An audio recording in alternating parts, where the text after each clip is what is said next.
Hi friends! Today we are diving into a room makeover, which was not the plan when I woke up this week. After a visit to the store to buy some baseboards, we came back home with a new set of washer and dryer that led to this laundry room makeover. Let me show the space we'll be working on. Welcome to our laundry room. The room is very skinny and doesn't feel like the rest of the main floor. So I want to bring the vibe that I have been doing throughout our house. The plan is to install new countertops, new sink, build a surround for the new washer and dryer, and hide all the pipes that I'm going to show you in a few seconds.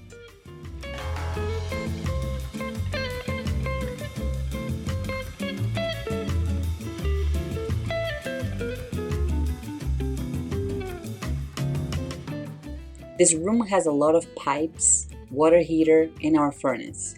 I wanted to add some type of bench and use the upper cabinet in another way or place. So the plan's still coming into my head as I go, but I do have a plan, a kind of a design in mind. I also want to hide all this pipe in this huge monster that some people call furnace. And because I don't want to make this video too long, I decided to separate in three parts: the laundry room, the mood room, and the furnace. In today's video, we'll be tackling the left side, which is the laundry room. To start any room makeover, demoing, or in my case, I just remove everything that's going to be replaced or built in new. This cabinet will be reused in the mood room side, so I decided to take down, which was complicated to do by myself, and having the old washer and dryer in my way, the person that installed this cabinet added too many screws and didn't screw into the studs.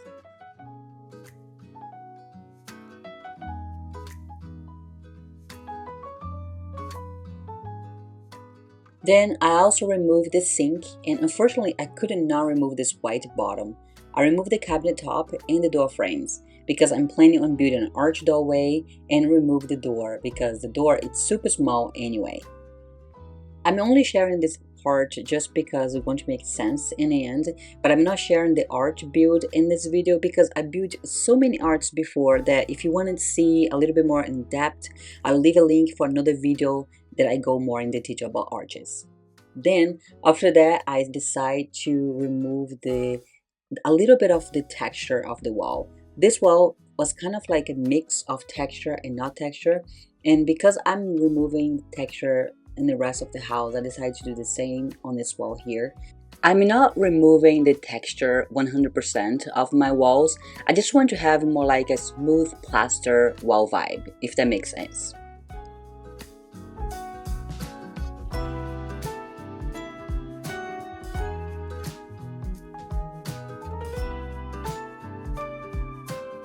Then I let it dry for a day, and in the meantime my electrician stopped by to add more power to my shop. He added 320 volts, and I'm so excited about this, and it was a perfect time because I can hide the electrical cords as well as the dryer vent.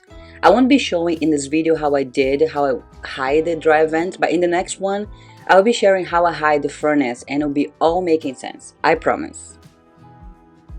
I primed and painted everything white, and I only have 2 weeks to start and finish this room before the machine was here.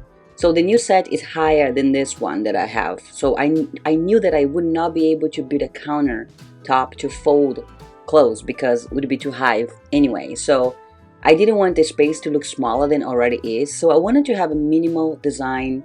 This is the draw that I made to give me an idea of what I'm building and to give you an idea too. And right now I'm working on this draw and washer surround, which is very straightforward.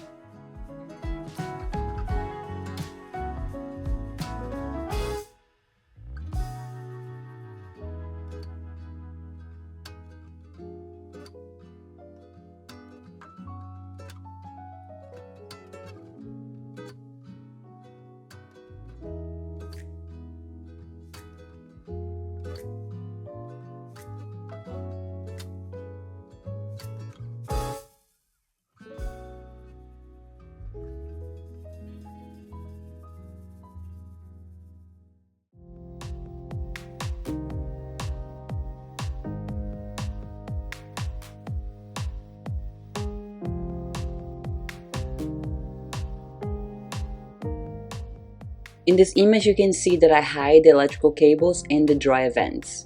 More on the next video. Here's where the sink goes.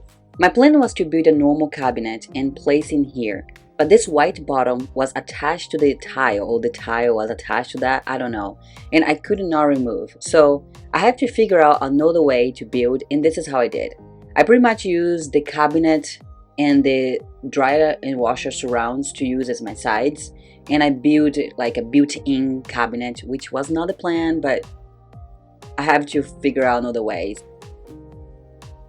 Wasn't the most professional cabinet, I know, but did it work and actually looks good after I painted and add doors. The sink looks great. We decided to buy the same sink that we have in the kitchen, but smaller. I only had to build 2 doors for this project, so I didn't want to build anything fancy.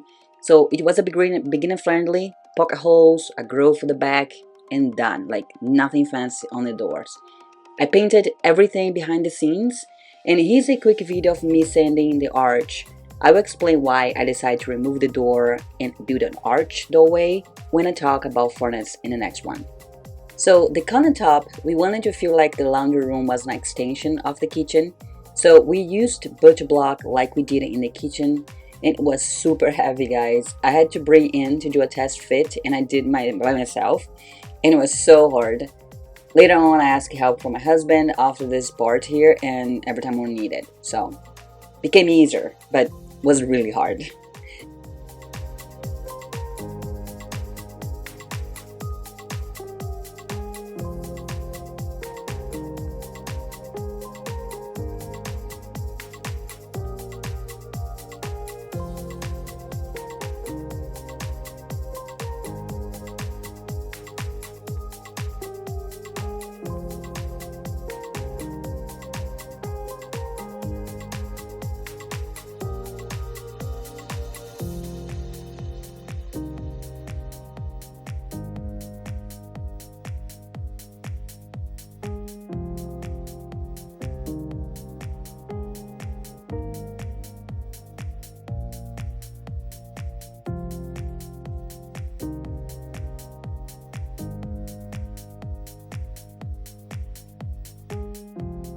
To cut the sink hole, I used my track saw. I gave about 3 to 4 passes because it was so scary, and it was really scary. And I finished using the jigsaw.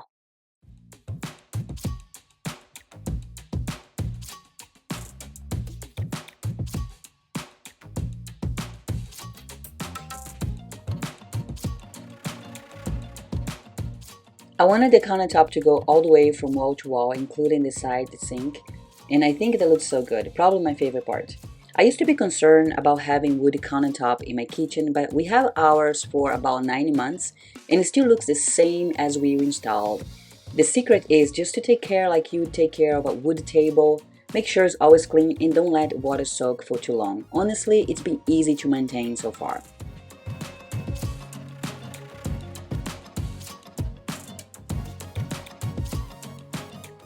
I sand everything nicely, add water to raise the grain, and sand it again. And every time I'm working with maple, red oak, or poplar, I like to add 1 coat of whitewash to remove the pink or yellow from. And with those woods, I always use a polyurethane because it has a white creamy that helps keep those yellows and pink shades away longer. Of course, unless I'm building something that needs to be food safe.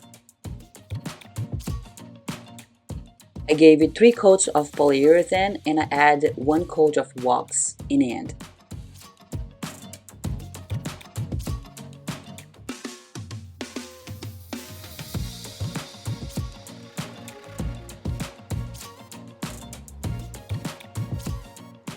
By this point, the old machines were sold and the new one was in. And because it was bigger than the older ones, I had to install a stop in my door hinges. Was a super easy step that will keep the door from slam in the dryer.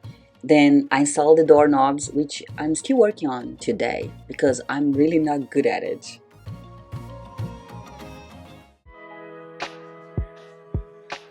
And for the last part of this project, I wanted to add a shelf to bring the vibe from the kitchen and add a metal rod to be able to hang clothes. I wanted to be a rustic shelf, and I built it without any design plan in mind.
I only had about 2 hours to build this shelf, so I could show the space for my husband by the time he came back from work. I get very excited to see his thoughts and reactions. I want it to be very simple, so I only use screws and glue to attach the parts, and I hide the screws using dowels that I quick made using dowel bit that I have.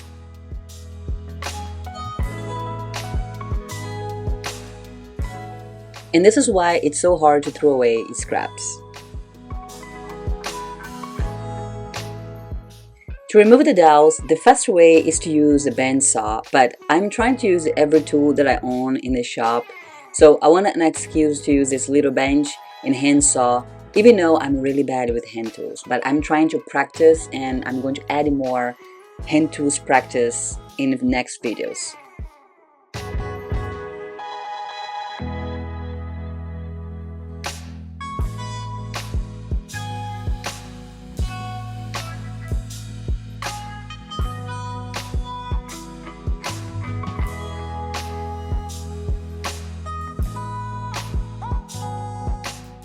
Then, even though I should sand this before I put together, I then sanded everything to 220 and added the finish.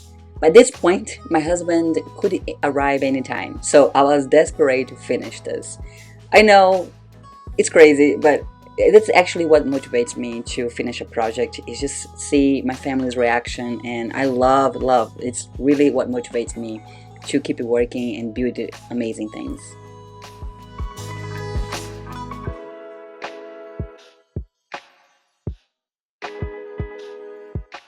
Before I show you the after, let's go back and see the before, because I think it's pretty amazing.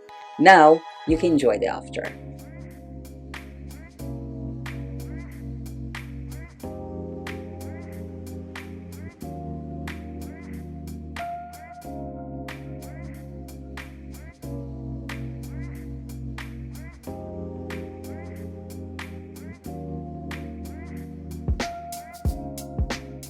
Thanks for watching, and don't forget to subscribe. I hope to see you here for the part 2 of this room makeover.